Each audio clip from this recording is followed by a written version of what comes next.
lately. It's back in the spotlight. But is being a politician really like being in the mob?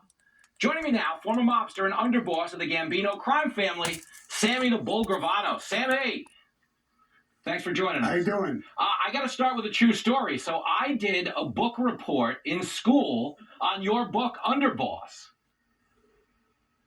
That's great. Well, I just want to run something by you because I was a really slow student. It was the only subject I got an A in, and I legitimately think it's because my professor thought I was related to the mobster James Fala because my real name is James Fala.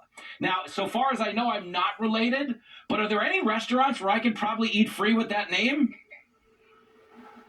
I doubt it. I doubt it. Oh, no. I wasn't able to eat free, so I doubt it. Well, there went that plan. Okay, over to your area of expertise. With all the political things going on right now, there's accusations against Biden. Like I said in the intro, they've been coming to Trump for years. When you look at politics from your vantage point, is politics the mafia, but in cheaper suits than you guys wore? I would take that as an insult. Oh, the mafia is nothing like politics. We're not on their level. You know, we're a different organization. Politics don't give a damn about anybody. They're robbing the public. They're hurting people. Open borders. The cities are falling apart. There's no comparison to what these scumbags are doing to what we did. You know what? I would commend that because obviously in the mafia, women and children were off limits, whereas what's going on in politics doesn't really have a regard for anybody, does it? No, and they weren't off limits. They were people that we protected. They were people in our neighborhood. We loved people in our neighborhood. We never hurt people in our neighborhood. They were protected. You never heard of this kind of stuff back in the 60s, 70s, 80s, even into the 90s. We, if you want to compare us with politicians and people like that, we're like Boy Scouts compared to them. No, in theory, you really are. And I think a lot of people would argue the streets were a lot safer in mafia neighborhoods than they feel today, right? Well, I know a lot of police and FBI people. I cooperated, and I'm in touch with some of them. I became friends with them. They say it to be themselves. Fair. There's no doubt the streets were a lot safer. And so I think it's fair. It's not something that I'm making up. Yeah, no, certainly not. What do you think of the idea of the Bidens being a crime family? Does that behavior in any way remind you of things you've seen in the past? You know, I've been listening to what's going on with him, and I understand the Rico law.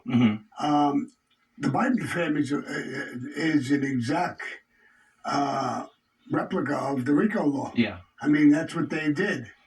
But, you know, like, again, you talk about gangsters and different kind of crimes.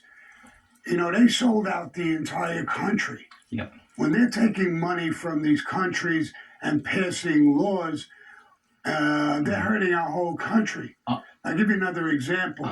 We're giving billions upon billions, 113, 120 billion, I heard, to Ukraine. Hawaii, there was a disaster. I mean, it's terrible. You look at it, and he gives them $700 per family. It's nuts. So, so I mean, that's what we say. It's nuts, but that's organized crime to a degree that is really disgusting. Yeah. You know, I wouldn't mind if somebody stole a little bit here, didn't pay taxes here or there. Yeah. You know, we can make a big stink about that. For but sure. These are the things that they're doing now. Yeah, for sure. Are they a crime family? I think he's definitely a crime family. And it's a perfect Rico racketeering act. Yep. Well, then, absolutely. And no one would know better than you. Last question. What did you consider more dangerous, turning on the mob or actually being on the set of the reality show Mob Wives? Well, I was in prison when Mob Wives came out. Oh, okay. So you were safe. And I was safe. So when it came out, my daughter was on it. I says, "Oh, here we go. I'm going to hit things in prison." So. But it was good. They did a great job. They got it done. They had a lot of fun. Yep. Last one, because I do appreciate that show. It was a great watch. What do you think of Putin assassinating, as the reports say, his rival Prigozhin? Yeah, I have no idea. I mean, Mm-hmm. you know, he's a tough guy. Yeah. I mean, he's a gangster. He's smart. Mm-hmm. He had this guy around him. The guy's a multi-billionaire. They were close. He turned on him. Mm-hmm. And I think, you know, he has the capabilities of Yeah. taking him out.